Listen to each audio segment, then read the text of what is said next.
up, guys? How's everybody doing? My name is Ninath and welcome to Harishchandragarh. So basically, there are three routes for Harishchandragarh. One is from the village Patsnai, one is from the village Khireshwar, and the other one is from the village Vahivale or Belpada.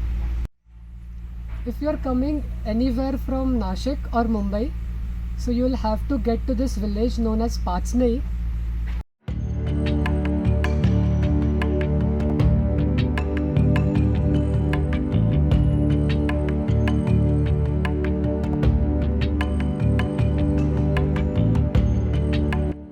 Harishchandragarh, no doubt why it is called Trekker's Paradise. It is one of those magical mountains from the Sahyadri mountain range. This garh has got so much in itself that you will find even an entire day is not enough to completely explore and understand every aspect of it. If you are planning to visit this garh, I would highly recommend everyone to plan it so that you can see at least one sunset and one sunrise here. References of this garh are found in inscriptions from the 4th century from the time of Traikutaka dynasty. British Colonel Mackintosh won the fort during the last fight of Maratha Empire in 1818. He then destroyed all the paths, water tanks, fortification of the fort.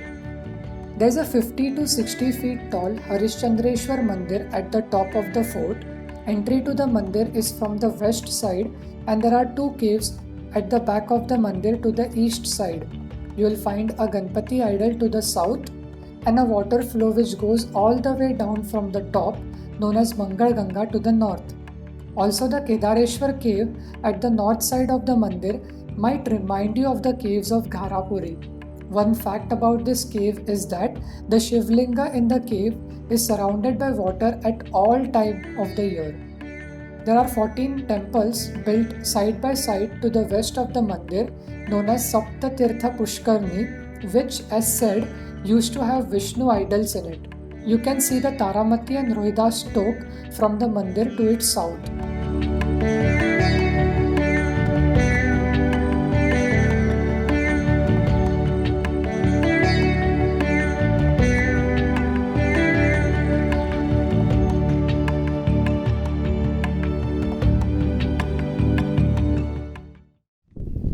So when the last time I came here, I was actually coming down even before the sunset.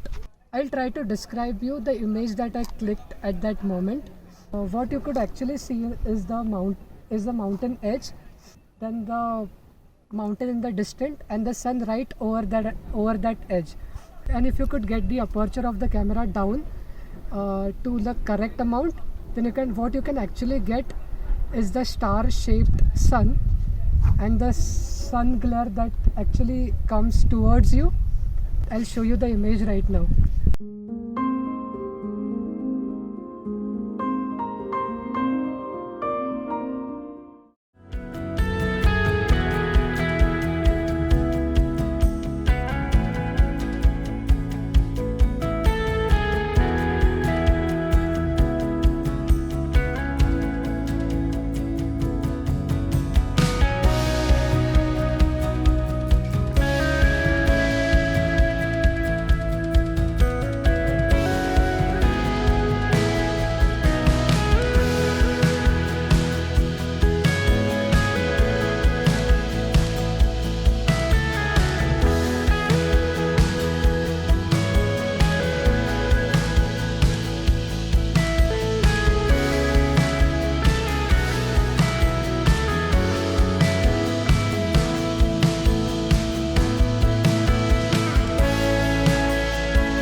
So I was not able to get any real sequence of the place or talk to the camera after this point onwards.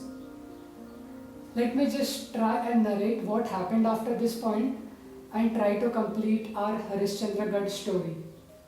So each and every one of us were carrying stuff weighing at least 6 to 7 kg in our bags We were getting really tired with every step that we took, and adding to everyone's misery was that I didn't allow anyone to play music on their mobile phones or camera.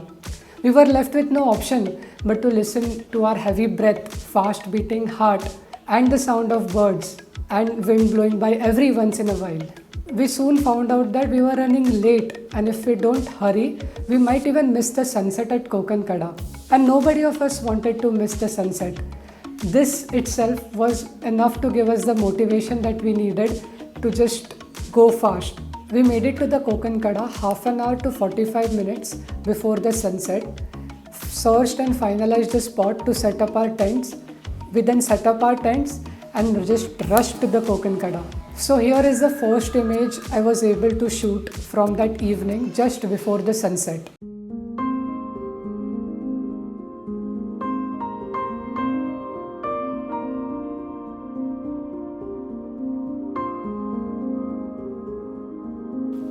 The composition in this image is fairly obvious. This is the first thing that will come to your mind when you see the Kokankada. What I like about this image is the layers of mountains that are visible to some extent. There's nothing much to say other than this. I didn't have to do much in the post-processing of this image either. Just a little tweaks here and there. At this point, every one of us were so tired that the first thing we did after the sunset was to eat the food that we had brought up with us. We lit the bonfire, sat around it for some time. We did everything that was considered a compulsory thing to do on a camping night. Man, I feel like I'm short of words to even describe the beauty of the sky that night. It was truly awe-inspiring. The sky was like an ocean filled with stars. I have never seen such a wonderful sky in my life before. So here are a couple of images that I was able to shoot on that night.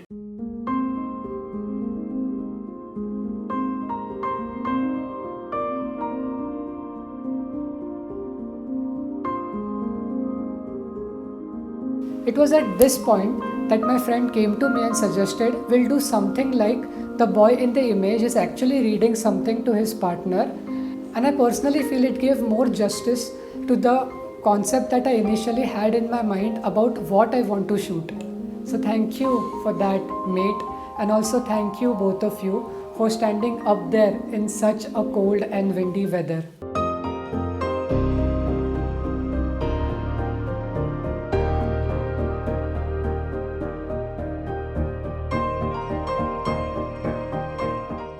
The real struggle in this image is getting the stars as much sharp as I can and capturing enough light so that the silhouettes in the image are actually visible. But thanks to a tutorial video that I had watched beforehand, I feel I was able to capture some decent looking photos. I'll put up the link to that video in the description box below. Please do check that out if you want to learn about astrophotography. It was that time of the year when the sun would rise from the southeastern side, and the location at which we had set up our tents was actually on the western side of the Harishchandragarh. So we decided to get up early and go to the southeastern side of the Harishchandragarh at Taramati and Rohidas Top before the sunrise. But we got late to wake up and get ready, and again have to go to the Kokankada for the sunrise. So here's an image that I was able to shoot from that morning.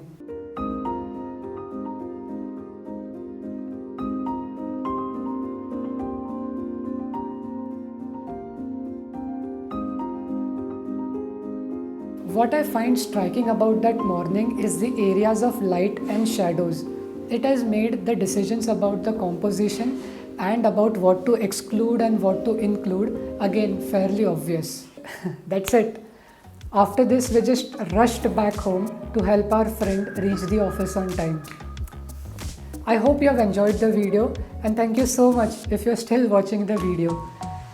If you do really enjoyed it, please hit the like button down below, and please do consider subscribing to my channel. I'll talk to you guys in the next one. Bye.